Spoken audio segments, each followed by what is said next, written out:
오늘보다 내일이 주님을 더 사랑하는 우리들이 되기를 원합니다. 아멘.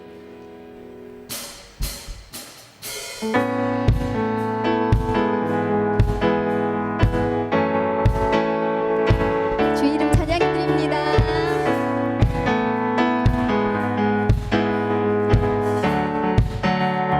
주 이름 찬양.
아멘. 영광의 하나님께 찬양을 드립니다.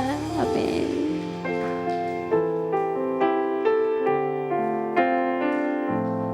우리들의 모든 삶이 은혜가 아니면 한 발자국도 나아갈 수 없습니다. 은혜 아니면 살아갈 수가 없네. 은혜 아니면 살아갈 수가 없네. 호흡마저도 다 주의 것이니 세상 평안과 위로 내게 없어도 예수 오직 예수뿐이네.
마음을 모아서 하나님께 기도함으로 나아가길 원합니다. 하나님, 우리들의 마음의 중심을 보시건대 우리들의 마음의 중심이 정말 하나님께 향하여 있는지, 이 예배가 정말 하나님께 기쁨이 되는 예배가 되는지, 내가 말씀을 받을 때 그 말씀으로 아멘 화답하여 내 삶 속에 정말 주의 사람으로 살아가고 있는지 하나님께 다시 한번 깊이 나아가며 기도하기를 원합니다. 우리 주여 한번 잡고 하나님께 기도드리겠습니다. 주여! 하나님, 이 세상의 그 어떤 것도 우리들에게 평안과 안식을 줄 수가 없다는 것이 우리들의 고백이 되어지기를 원합니다. 하나님, 이 땅을 살아갈 때에 하나님의 자녀답게 살아가기를 원합니다. 하나님의 자녀된 권세를 누리며 살아가기를 원합니다. 내 인생의 주인이 내가 되지 않게 하여 주시고 오직 나의 인생의 주인이 하나님이 되셔서 우리가 먹고 마시는 그 어떤 곳에 서 있든지 하나님이 기뻐하는 자리에 우리가 설 수 있기를 원합니다. 하나님, 우리들이 하는 모든 것들이 하나님의 영광이 되기를 원합니다. 우리들이 아무것도 하지 않아도 계신 것 자체가 영광이신 하나님, 그럼에도 불구하고 우리의 찬양을 받기를 원하시고 우리의 예배를 받기 원하시고 우리들을 통하여 영광 받기를 그 원하시는 그 하나님을 오늘 우리가 함께 예배합니다. 이 예배가 주의 기쁨이 되기를 원합니다.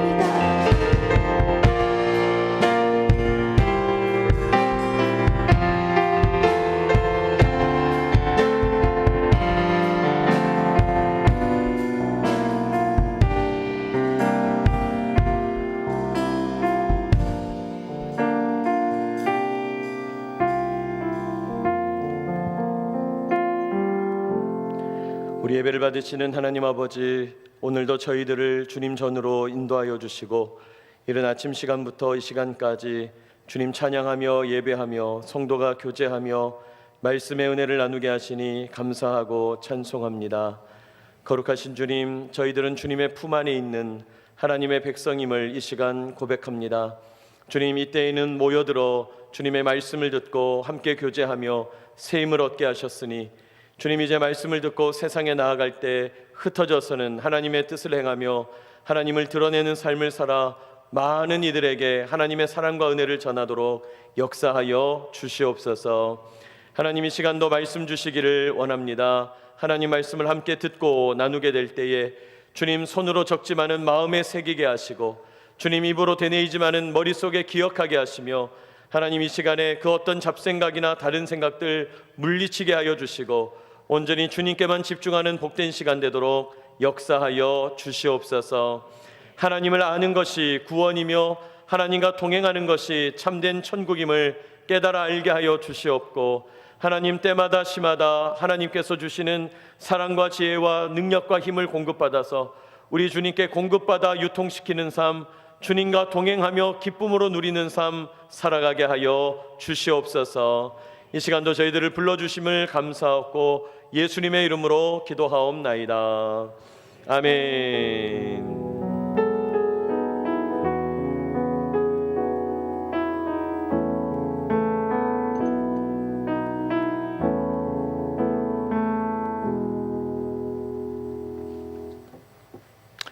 감사합니다. 이 시간에 우리 예레미야 읽기 시간을 계속 이어서 진행하도록 하겠습니다.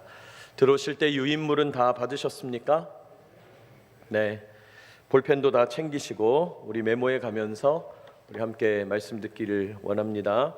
먼저 우리 지난 시간에 배웠던 내용들, 여러분 유인물 첫 페이지에도 제가 실어두었는데 우리 지난 시간에 배웠던 내용들을 한번 점검해 보도록 하죠.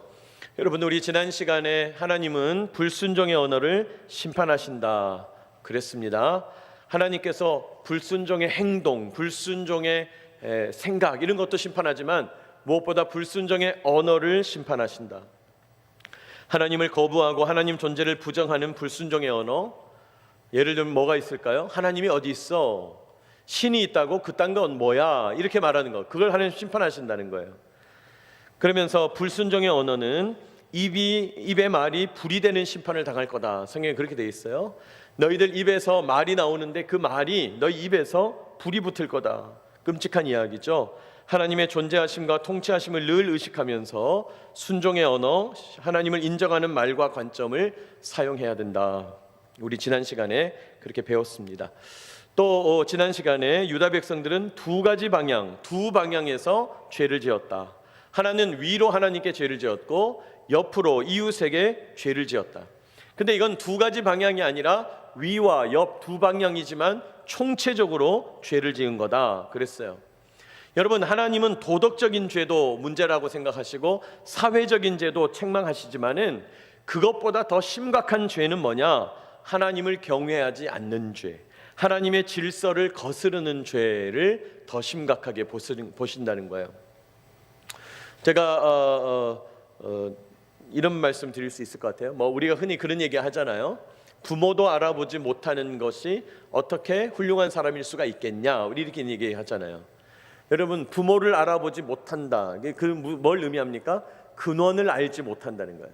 자기의 출처 근원을 알지 못하는데 세상에 나가서 아무리 잘 산들 그건 똑바를 수가 없다는 거예요. 하나님도 마찬가지죠. 우리의 원형이 되시고 우리의 근원이 되시는 하나님인데 그 하나님의 왕되심을 인정하지 않고 세상에 나가서 아무리 번지르르하게 살아도, 멋지게 살아도, 대단하게 살아도, 존경받고 살아도 그건 죄라는 거예요. 그건 옳지 않다는 거예요. 하나님 그렇게 말씀하시는 거죠. 하나님을 경외하지 않는 죄, 하나님의 질서를 거스르는 죄, 그것이 더 심각하다 그랬습니다. 또 하나님은 예레미야에게 거룩한 부담감을 주셨었다. 우리 지난 시간에 그 말씀 나눴죠. 예레미야에게 거룩한 부담감을 주신다. 그래서 예레미야에게 광주리에 빨리 손을 왔다 갔다 하면서 포도를 따라 그랬다는 거예요. 예레미야의 예언을 듣고 한 사람이라도 돌아올 수 있다면 최선을 다해야 된다. 여러분, 우리 시대가 점점 어두워지고 있는데 죽음의 문화가 판을 치는 이 시대에 군성교나 교회 공동체를 향한 거룩한 부담감이 필요하다 그랬어요. 여러분, 우리 모두가 거룩한 부담감이 필요하시죠. 여러분, 나만 잘 먹고 잘 살면 된다, 남들은 어떻게 될지 난 모르겠다, 남들이 신앙생활 잘하는지 못하든지 나는 상관없다, 그러면 안 된다는 거예요. 우리가 이웃에 대해서, 공동체에 대해서 부담감이 있어야 된다. 군성교 현장에 대해서, 우리 신우들 전도하는 일에 대해서, 또 우리 주변에 불신하는 여러 가정들 복음 전하는 일에 있어서 거룩한 부담감이 있어야 된다는 거죠. 중요한 얘기죠. 또 우리 하나님이 내리시는 재앙과 심판은 뭐의 결과라고요? 생각의 결과다 그랬어요. 관점이 중요하다는 거예요. 우리가 어떤 관점을 가지고 있느냐가 모든 것을 결정한다. 여러분, 어떤 사실이 있기 전에 관점이 먼저 있었다. 제가 그렇게 설명드렸죠. 좋은 사람은 어떤 사람이냐? 좋은 관점 갖고 있는 사람이에요. 선한 사람은 어떤 사람이냐? 선한 관점을 갖고 있는 사람이에요. 착한 일을 많이 하고 훌륭한 일을 많이 하고 그런 게 아니고, 진짜 선하다고 하는 것은 그 사람의 관점이 선하다는 거예요. 여러분, 우리가 때로 어떤 분이 이상한 말을 하면 왜 그 사람 보고 이상하게 생각합니까? 그 말 속에 관점이 들어있기 때문이에요. 그러니 여러분, 우리의 관점을 잘 점검해야 합니다. 하나님의 참된 관점으로 거짓을 분별해야 된다 그랬어요. 또 우리 지난 시간에 화려한 우상 숭배의 자리가 죽음의 자리가 될 수 있다 그랬죠. 여러분, 우상을 섬기는 그 자리에서 죽음이 일어날 거다. 하나님께서 가만두지 않으실 거다. 화려함 속에 가려진 죽음의 실상을 볼 수 있어야 된다. 겉으로는 화려해 보이지만 그 너머에 있는, 영적으로 죽어있는 그 심각한 상황을 우리가 볼 수 있어야 된다. 영적인 눈을 떠야 되겠다. 우리 그런 얘기를 함께 살펴봤습니다. 자, 우리 7월 4주차의 예레미야 읽기는요, 우리 9장부터 보게 되는데, 먼저 유인물에 실려 있는 9장 3절로 6절 말씀을 보시면, 여러분, 제가 성경을 많이 실어 놓았습니다만은 줄친 부분만 보시면 되겠습니다. 자, 하나님께서 이제 이스라엘 백성들의, 또 이스라엘 백성들이 처해 있는 상황 속에서 그들의 죄를 말씀하시는데, 두 번째 줄 거짓을 말하며, 그러죠? 또 4절에 완전히 속이며, 5절에 속이며, 6절에도 속이는 일 가운데 있도다. 그들은 속이는 일로 말미암아. 계속해서 그들의 거짓과 속임에 대하여 말씀하시죠. 여러분, 유다 백성들의 죄를 지적하면서 인간 사회의 속살, 세상 문화의 본질이 뭐라고 말씀하는 거예요? 거짓과 속임이다 하는 거예요. 거짓과 속임. 여러분, 우리도 세상을 좀 살다 보면 이것을 다 알게 되잖아요. 아, 이 세상이라고 하는 것이 전부 거짓이고 속임이구나.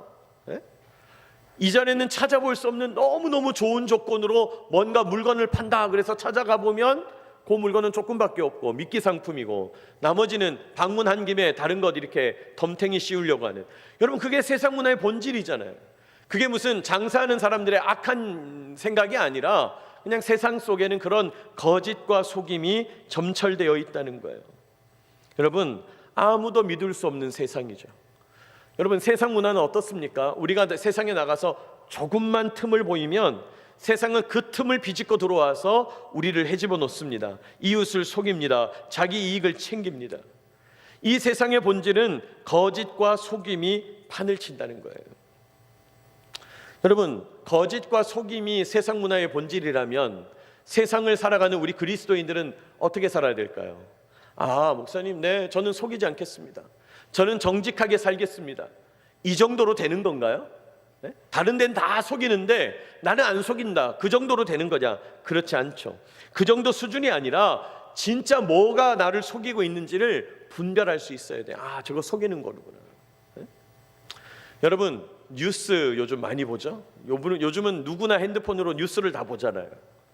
그런데 뉴스를 보게 되면 요즘 유튜브라든지 또는 인공지능에 기반해서 내가 어떤 뉴스를 자꾸 선택을 하면 이 AI 인공지능이 어떻게 하죠? 이런 전문적인 용어를 모르시나요? 알고리즘에 의해서 어떻게 해요? 내 성향을 파악해서 내가 원하는 뉴스만 자꾸 띄워주는 거예요. 여러분, 그렇게 뉴스를 보기 시작하면 우리의 시각이 어떻게 될까요? 왜곡되기 시작하는 거죠. 계속 속는 거예요. 그게 진실이 아니거든요. 여러분, 한쪽 이야기만 들어서는 진실을 알 수가 없어요. 그러므로 어떻게 해야 되겠습니까? 참된 관점을 가지고 계속 본질을 볼 수 있어야 돼요. 저게 진짜 의미는 뭔가? 이게 반대되는 얘기는 뭔가? 우리가 분별할 수 있어야 된다는 거죠. 속임에 빠지지 말아야 된다는 거죠. 성경은 말합니다. 뱀처럼 지혜롭고 비둘기처럼 순결하라고 말씀해요. 여러분, 우리는 그저 순결하기만 하면 안 되고 뱀처럼 지혜로워야 돼요. 분별할 수 있어야 돼요. 이 세상 문화가 어떻게 흘러가고 있구나, 지금 어떻게 사람들을 속이고 있구나, 어떻게 사람들을 미혹하고 있구나 볼 수 있어야 돼요.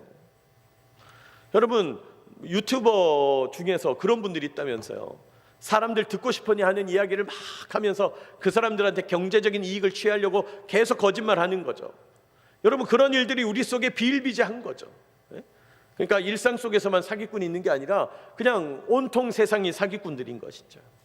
분별할 수 있어야 됩니다. 계속해서 여러분, 예레미야서를 우리가 계속 묵상하고 있는데 하나님께서 예레미야서를 통해서 계속 말씀하시는 게 뭡니까? 거짓을 분별해라, 악한 관점을 분별해라, 너희들 참된 관점을 가져라, 계속 말씀하신다는 거예요. 여러분, 거짓을 분별하게 되시기를 축복합니다. 그러니까 이 세상 문화에서 뭔가 이야기하면 저건 뭔가 거짓이 있지 않을까? 우리를 어떻게 속이고 있는가? 들여다봐야 된다는 거예요. 세상 사람들이 이거다, 여기에 돈 버는 일이 있다, 여기에 집중하자, 여기에 뭔가 희망이 있다, 그럼 뭔가 그 거짓이 있다는 거예요. 발견할 수 있어야 된다는 거예요. 자, 그리고 이제 예레미야 9장 21절 이하로 갑니다. 다음 말씀을 보시면 21절, 무릇 사망이 창문을 통하여 넘어 들어오며 우리 궁실에 들어오며 밖에서는 자녀들을, 거리에서는 청년들을 멸절하려 하느니라 그랬어요. 여러분, 하나님께서 이스라엘, 유다 사람들의 영적 본질을 보니까 죽음이 지배하는 사회, 사망이 지배하는 사회가 펼쳐지더라는 거죠. 그러면서 22절, 너는 이같이 말하라. 여호와의 말씀에 사람의 시체가 분토같이 들에 떨어져요. 여러분, 분토라는 것은 먼지와 흙을 말하는 건데 사람의 시체가 글쎄 막 하늘에 둥둥 떠다니고 막 먼지 풀풀 나는 것처럼 전부 시체 덩어리밖에 없다. 무슨 말입니까? 전부 죽음이라는 거예요. 죽음의 문화. 자, 이런 죽음의 문화에 있는 너희들, 23절, 여호와께서 이와 같이 말씀하시되 지혜로운 자 지혜를 자랑하지 말고 용사는 그의 용명을 자랑하지 말고 부자는 그의 부함을 자랑하지 말라. 무슨 말이에요? 아니, 온통 죽음이 지배하고 있는 이 거짓과 속임수의 세상인데 거기서 내가 지혜롭다, 내가 힘이 있다, 내가 부하다, 그게 무슨 소용이 있냐 이 말이에요. 그렇죠? 그러면서 24절 우리 같이 한번 읽어볼까요? 24절 시작. 자랑하는 자는 이것으로 자랑할지, 사랑과 정의와 공의를 땅에 행하는 자인 줄 깨닫는 것이라. 나는 이 일을 기뻐하노라. 여호와의 말씀이니라. 여러분, 죽음이 지배하는 사회를 살아가고 있는 우리들인데 여기에서 정작 중요한 건 내가 지혜롭다, 내가 힘이 있다, 내가 부유하다, 이런 건 아무 소용없다는 거예요. 죽음 앞에서는. 여러분, 죽음 앞에서는 이 세상의 그 어떤 가치도 아무 소용이 없습니다.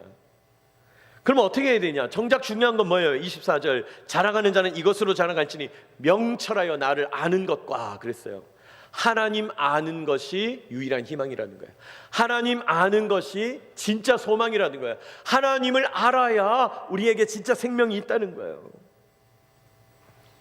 여러분, 죽음이 지배하는데 부여하면 뭐 할 것이고, 힘이 있으면 뭐 할 것이고, 지혜 있으면 뭐 할 겁니까?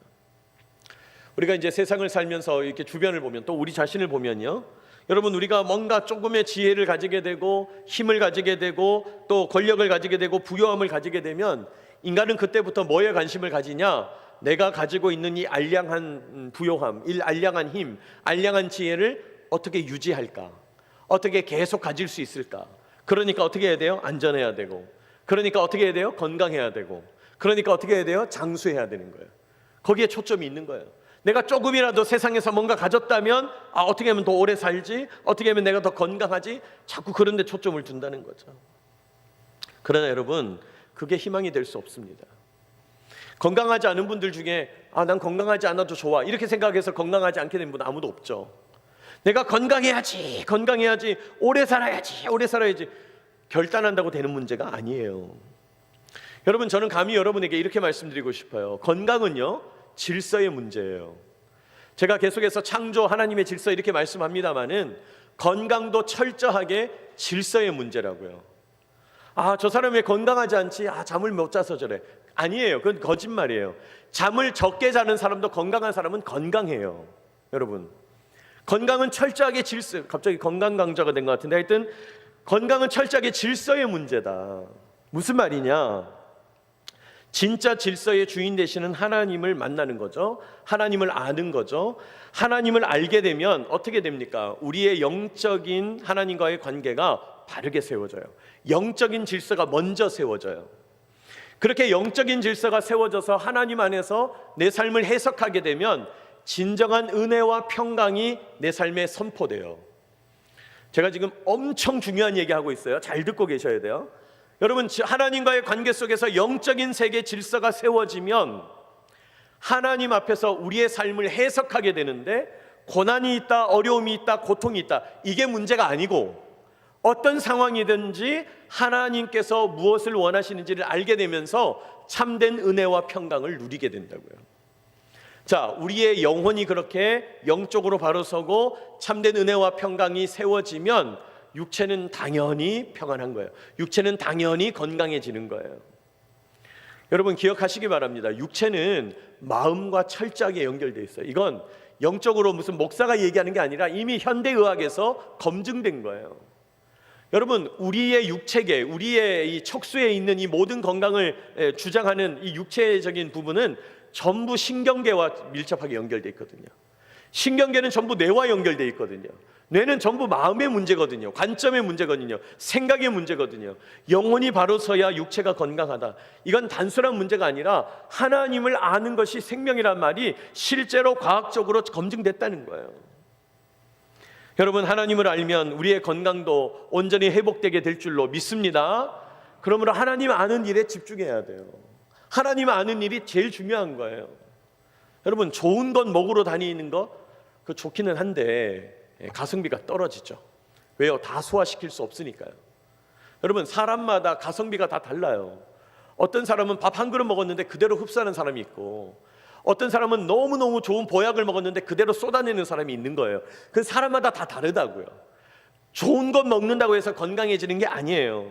여러분, 건강은 하나님을 알게 되면서 우리 삶의 영적 질서가 세워질 때 참된 건강이 오는 거다. 여러분, 은혜와 평강이 지배하는 내면, 이런 영혼의 안정감에서부터 참된 건강이 온다는 사실을 기억하시기 바랍니다. 잠을 잘 자서 건강할 것 같으면 저는 옛날에 쓰러졌어야 돼요. 잠 못 자거든요. 목사님들 잠 자는 시간이 줄 수밖에 없거든요. 새벽 예배 드려야 하고 저녁 늦게까지 행사 있고. 근데 여러분, 어떻게 건강을 유지할 수 있을까요? 그건 하나님 앞에서 영적인 질서를 세워갈 때 가능하다. 여러분, 제가 드리는 이 말이 너무 중요한 말이에요. 이 세상은 전부 죽음이 지배하고 있어요. 그러나 하나님을 아는 것만이 우리에게 생명이 된다는 것입니다. 하나님을 더욱 알아가는 저와 여러분 되시기를 축복합니다. 자, 또 예레미야 10장 말씀을 보니까 여호와여 주와 같은 이 없나이다 이렇게 말하죠. 주와 같은 이 없나이다. 여러분이 예레미야 10장 말씀 우리 이전에 벌써 이번 주에 묵상했습니다마는 예레미야 10장 말씀은요, 우상은 헛되다 그걸 반복해요. 그 말과 함께 주와 같은 분 없다 그 말도 반복해요. 지금 제가 우상은 헛되다라는 부분은 빼고 지금 주와 같은 분 없다는 부분만 제가 적었어요, 여기다가. 그런데 10장 전체로 보면 우상은 헛되다, 우상은 나무뿐이다, 우상은 은장색이나 세공장이들이 깎아서 만든 거다, 그거 아무것도 없는 생명이 없는 것들이다, 기둥 같은 거다, 의미 없다. 하나님은 계속 그 말씀을 하시면서 여호와여 주와 같은 이가 없습니다. 여러분 7절 끝에도 주와 같은 이가 없음이니이다 그렇게 돼 있죠. 주님 같은 분이 없다. 여러분 우리가 찬양, 오늘 아까도 그 찬양이 있었는데 찬양 가사 속에서 그런 고백을 하잖아요. 주 같은 분 없네, 주님 같은 분이 없습니다. 여러분 이 말은 최상급을 쓰는 표현이죠. 어떻게 인간적인 단어로 표현할 수가 없어서 주님 같은 분 없습니다, 주님 같은 분 없습니다라고 고백한다는 거예요. 최고의 찬양이죠.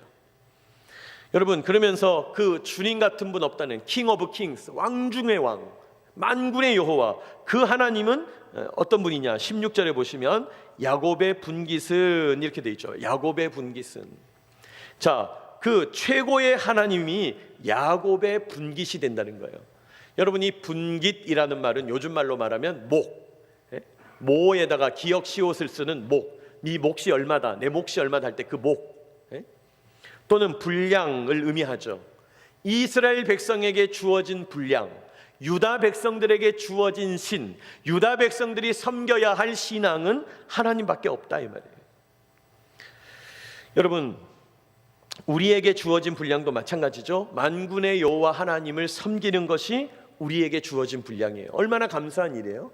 우리가 세상에 수많은 신들이 있는데, 수많은 신앙이 있는데 그런 신앙에 빠지지 않고 감사하게도 참된 하나님, 창조주 하나님, 온 우주 만물의 왕 되시는 그분을 섬기는 신앙을 가지게 됐으니 얼마나 감사한 일인가, 얼마나 진리되는 일인가.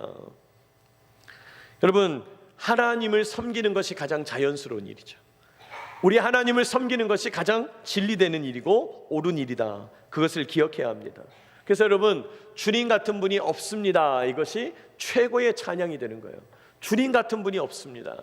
주 같은 이 없네. 최고의 찬양이죠. 주님 같은 분이 없다. 또 이 말 속에 숨어있는 의미가 있다면 여러분 세상의 다른 신들을 가만히 보세요. 우리가 믿는 종교를 가리켜서 기독교라고 그러잖아요. 기독교. 그러니까 사람들은 생각합니다. 우리 군 안에 공군에서는 기독교, 천주교, 불교가 있지, 또 뭐 육군에는 원불교까지 들어와 있지, 여러 종교가 있는데 기독교라는 종교 하나지. 세상은 그렇게 우리를 규정하지만은 여러분 영적인 질서로만 보면 이 세상에 있는 모든 우상들은요 공통점이 있어요. 비슷비슷해요. 통하는 부분이 있다고요. 그런데 유일하게 그런 모든 종교들과 유일하게 구분되는 종교가 있는데 그게 여호와 신앙이에요. 성경 기독교예요. 우리가 믿는 신앙이죠. 여러분 그건 우상과 우리가 많이 구별되는 신앙의 지점들이 있다는 거예요. 여러분 세상의 모든 신들은 그 특성과 습성이 거의 동일하죠. 그러나 하나님은 다르죠. 여러분 세상에 있는 신들의 특성이 뭡니까? 너에게 이익을 주냐 손해를 주냐로 모든 걸 들여다보는 거예요. 여러분 우상신앙의 특징은 이익과 손해 관점으로 작동돼요. 내가 지금 이렇게 열심히 빌 테니 나에게 뭘 주시오? 이익을 주시오. 내가 이렇게 열심히 빌 테니 나에게 손해가 없게 해 주시오. 이게 우상 숭배예요. 근데 여러분 우리 하나님은 이익과 손해 관점이 아니라 너는 누구냐 존재 관점이에요. 달라요. 인격의 관점이에요. 나는 너를 위하여 목숨을 바쳤다 이렇게 나가는 거예요. 뭐 이익이냐 손해냐 이렇게 따지는 게 아니에요. 완전 다른 개념이에요. 그러니까 이 세상에 있는 종교가 1000개다 그러면 999개는 거의 비슷해요. 근데 유일하게 우리 기독교, 성경 기독교만 다르다 이 말이에요. 그런 지점이 존재한다 이 말이에요. 여러분 이 세상 어떤 종교의 신이 이 땅에 오셔서 이 백성을 위하여 목숨을 바쳤습니까? 그런 신은 없어요. 그런 신은 우리 하나님밖에 없다 이 말이에요. 그러니까 너무 독보적이죠. 너무 독특하죠. 너무 구분되는 거죠. 우리가 믿는 하나님 같은 분은 없는 거예요. 여러분, 우리가 그런 개념들을 잘 이해할 수 있어야 합니다.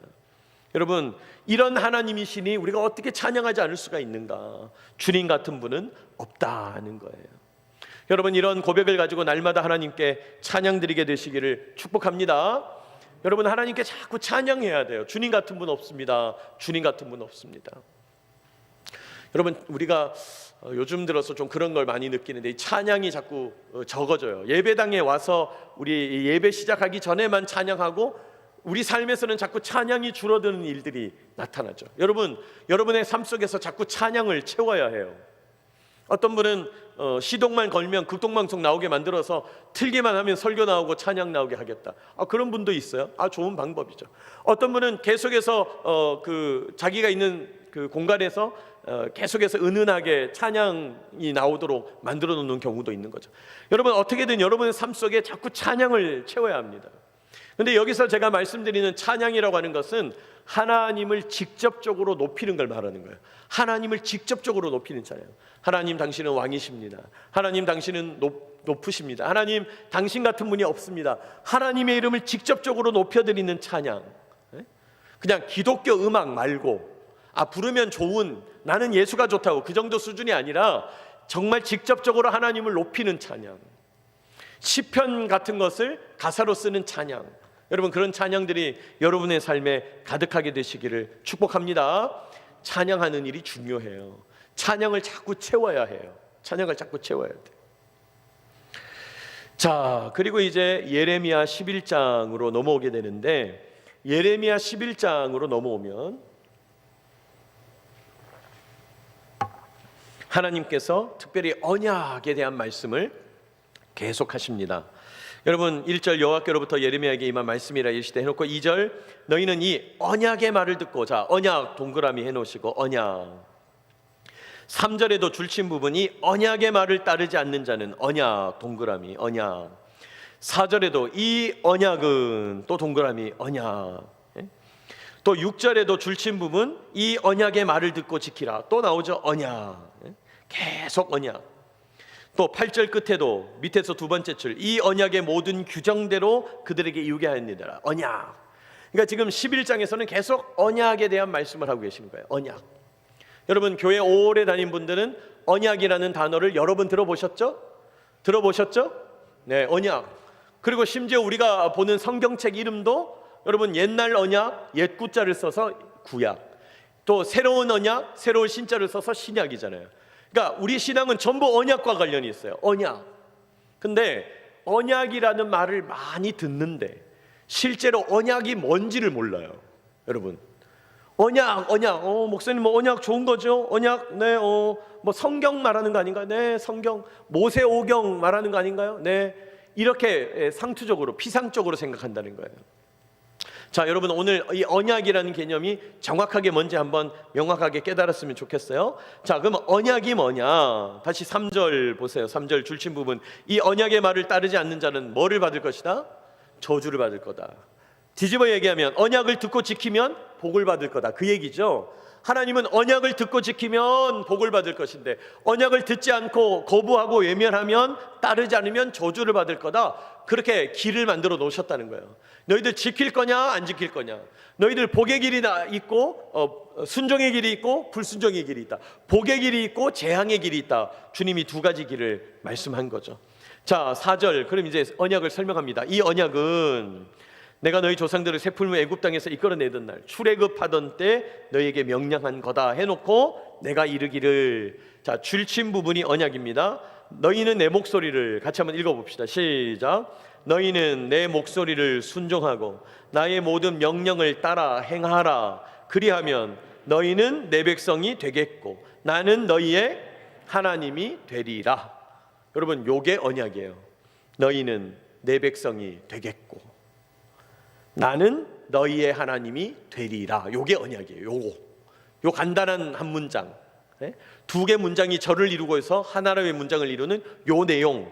너희는 내 백성이 되겠고 나는 너희의 하나님이 되리라. 간단하죠? 너는 누구고 나는 누구야, 이렇게 말씀하는 거죠. 너는 누구고 나는 누구야. 여러분, 이 언약이라는 말의 영어 단어는 커버넌트인데 이 영어 단어를 우리나라 말로 바꿨으면 계약이라는 말로 바꿨었죠. 계약해 보셨죠? 네? 계약해 보신 분은 사실 재산이 있는 거죠. 계약을 해 보셨죠?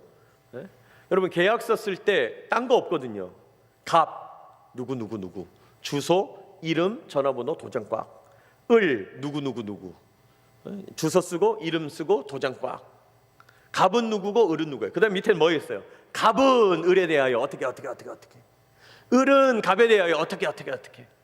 근데 그 내용이 아무리 길어도 중요한 건 누가 갑이고 누가 을이냐, 그게 중요한 거예요. 언약은 딴 게 아니에요. 하나님께서 나는 어떻고 너는 어떠하다 이렇게 말씀하시는 거예요. 자, 보세요. 너희는 내 백성이 되겠고, 무슨 의미예요? 이 세상에 족속이 수도 없이 많다는 거예요. 이 세상에 민족이 수도 없이 많다는 거예요. 그런데 그 모든 민족 가운데 너희 유다 백성들 너희만, 이스라엘 백성들 너희만 내 백성이 돼. 배타적이고 독점적이에요. 뿐만 아니라 나는 말씀합니다. 나 여호와는 너희의 하나님이 될 것이다. 이 세상에 하고 많은 신이 많아요. 수도 없는 신들이 있어요. 수천 수만의 신들이 있어요. 그런데 그 수많은 신들 가운데 여호와 하나님만 섬겨야 된다. 독점적이고 배타적이죠. 여러분, 이게 바로 언약이라는 거예요. 언약. 그러므로 너희하고 내가 이렇게 배타적이고 독점적인 관계를 맺었으니 너희는 나의 말만 들어라. 이게 언약이에요. 너희는 나의 말만 들어라. 너희는 나에게만 순종해라. 딴짓 하지 마라. 딴 눈 팔지 말라. 너희는 나만 바라봐라. 그렇게 말씀하는 거죠. 여러분, 지금 이런 언약의 얘기를 가만히 들어보니까 이 언약이 뭐하고 비슷한 것 같아요? 결혼관계하고 비슷한 거죠. 여러분, 결혼관계는 배타적이고 독점적이에요. 남편이 모자라니까 네 남편도 하고 내 남편도 하자. 그건 불가능하다 이 말이에요. 아내가 모자라니까 이 사람을 나의 아내로도 삼고 너의 아내로도 삼자. 그건 불가능해요. 그건 인륜의 문제예요. 왜요? 독점적이고 배타적이에요. 언약이기 때문이에요. 여러분, 하나님의 이 언약을 가장 많이 닮은 관계가 결혼관계예요. 마찬가지죠. 하나님도 우리와의 관계를 독점적으로 하기를 원하세요. 나는 다른 사람 아니고 너한테 관심이 있어. 너는 다른 신이 아니라 나만 섬겨야 돼. 주님 그렇게 말씀하시는 거예요. 여러분, 우리가 이렇게 언약 관계 속에 있다는 거죠. 자, 그러므로 하나님과 그 백성 사이에 기본적인 관계가 뭐냐? 언약 관계입니다. 언약 관계. 우리는 하나님과 그렇게 배타적이고 독점적인 관계 가운데 있다는 거예요. 여러분, 신앙생활에서 이 언약 개념을 잘 이해하면 우리가 신앙생활이 훨씬 수월해지죠. 여러분, 자녀들 가운데서도 수많은 아들들이 있는데 내 아들이 중요하잖아요. 수많은 딸들이 있는데 내 딸이니까 중요하잖아요. 엄마들 너무 몸이 부서져라 피곤한데도 내 아들 내 딸이면 벌떡 일어나잖아요. 아빠들 아무리 힘이 들어도 내 가족 내 집안이면 다시 한번 힘을 내잖아요. 여러분, 언약이란 것도 그런 거죠. 하나님과 내가 이 언약 관계 속에서 튼튼하게 묶여 있다는 걸 알게 되면 신앙생활의 충성이 거저 흘러나오게 되는 거죠. 여러분, 요즘 하나님 앞에서 뭔가 충성이 힘들어집니까? 충성이 약해지나요? 언약을 점검하십시오. 나는 지금 하나님과 바른 언약 관계 가운데 있는가 점검해야 돼요. 그래서 여러분, 신앙생활을 열심히 해야 되는데 이 말은 틀린 말인 거예요. 신앙생활이라고 하는 것은 그 자체로 열심이에요. 언약이니까 충실해야 되는 거예요. 충실하지 않으면 그건 신앙생활이 아닌 거예요. 여러분, 중요한 말이죠. 남편이 부부 관계에서 남편이 아내에 대해서 의무를 소홀히 해요. 아내가 남편에 대해서 의무를 소홀해요. 그러면 그 관계는 유지 자체가 불가능해요.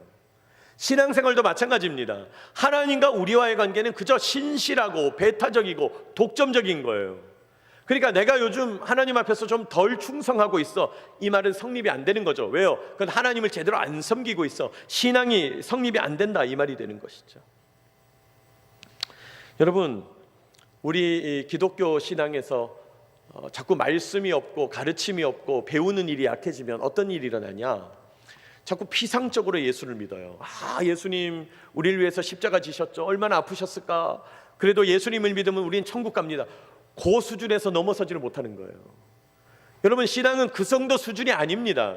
물론 그건 진리고 그건 중요한 말이지만은 신앙은 그런 수준이 아니에요. 내가 주일 예배 몇 번 참석하면 하나님께서 너 참석했냐? 너 기독교인이냐? 너 등록했구나. 그래 죽었어도 천국이다. 여러분 이 정도 수준이 아니라고요. 우리의 신앙은 그것보다 훨씬 깊어요. 훨씬 우주적이에요. 훨씬 광대해요. 여러분 이 광대한 하나님의 말씀의 세계에 참여하게 되시기를 축복합니다.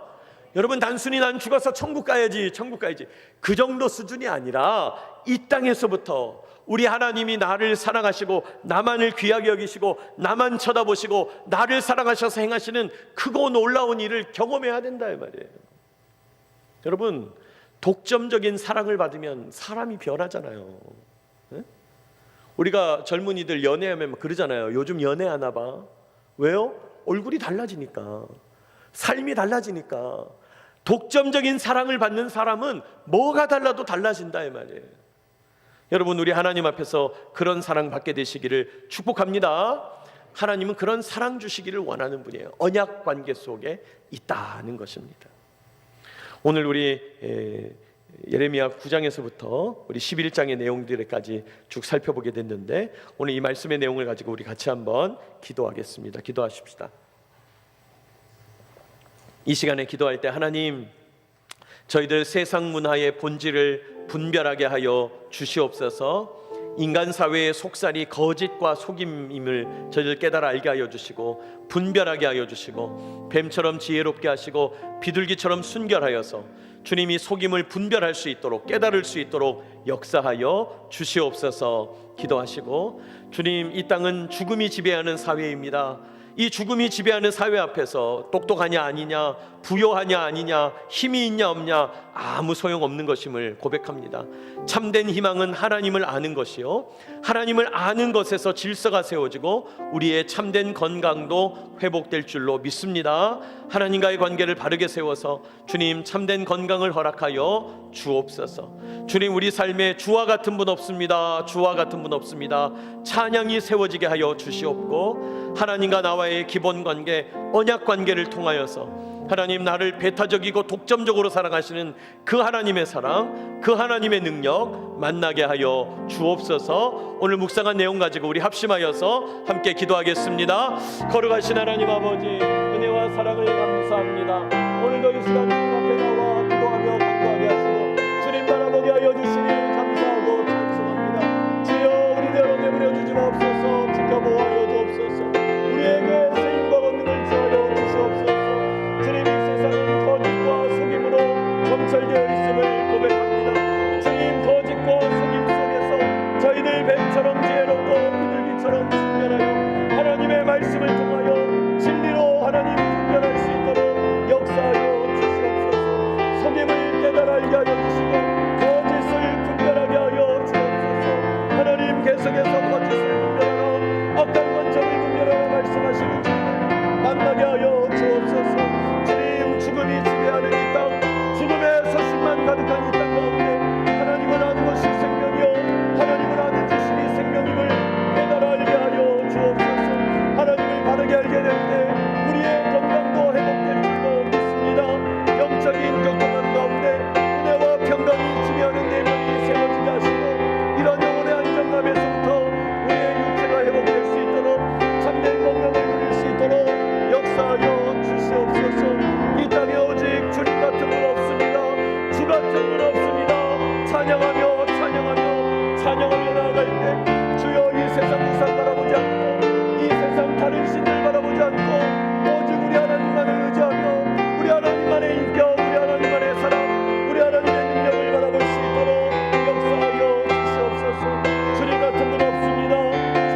말씀의 내용들이 우리의 삶에 적용되게 하여 주시고 성경의 핵심 내용인 언약을 깨달아 알게 하여 주시옵소서.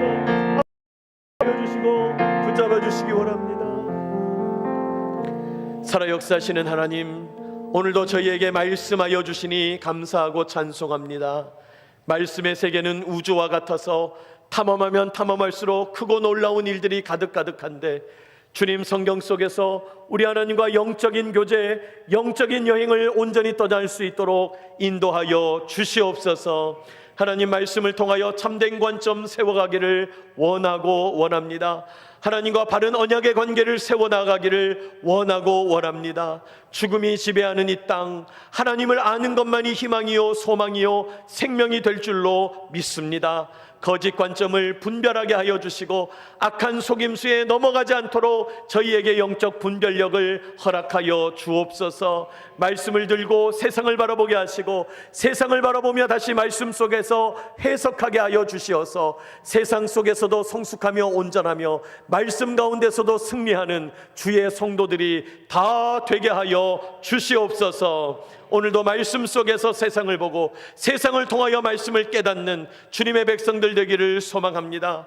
이제 예배를 드리며 우리의 삼터 일터 가정으로 흩어져 나아가기를 원합니다. 주님 파송하여 주실 때 말씀을 맡겨주셨으니 이 말씀을 생명 양식으로 삼아 우리의 삶을 이어가게 하여 주시옵고, 흩어져서도 동일한 말씀을 묵상하며 주님 의지하며 기도하며 나아가며 모여서 놀라운 간증으로 주님께 영광 돌릴 수 있는 복된 주의 성도들 다 되게 하여 주시옵소서. 함께 이 시간 주님께 말씀 듣게 하시고 주님 찬양하게 하시고 합심하여 기도하게 하심을 감사하고 찬송합니다. 말씀과 기도와 찬양 외에는 우리가 주님 만날 수 있는 방법이 없음을 고백합니다. 날마다 찬양이 풍성하게 거하게 하시고 말씀과 기도로 날마다 거룩해지도록 인도하여 주시옵소서. 오늘도 저희와 함께 하신 주님 의지하옵고 예수님의 이름으로 기도하옵나이다. 아멘. 기도합니다.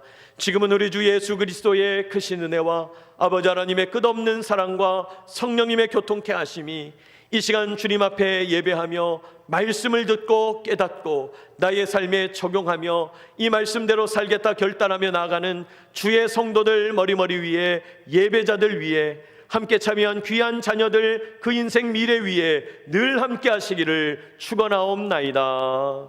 아멘.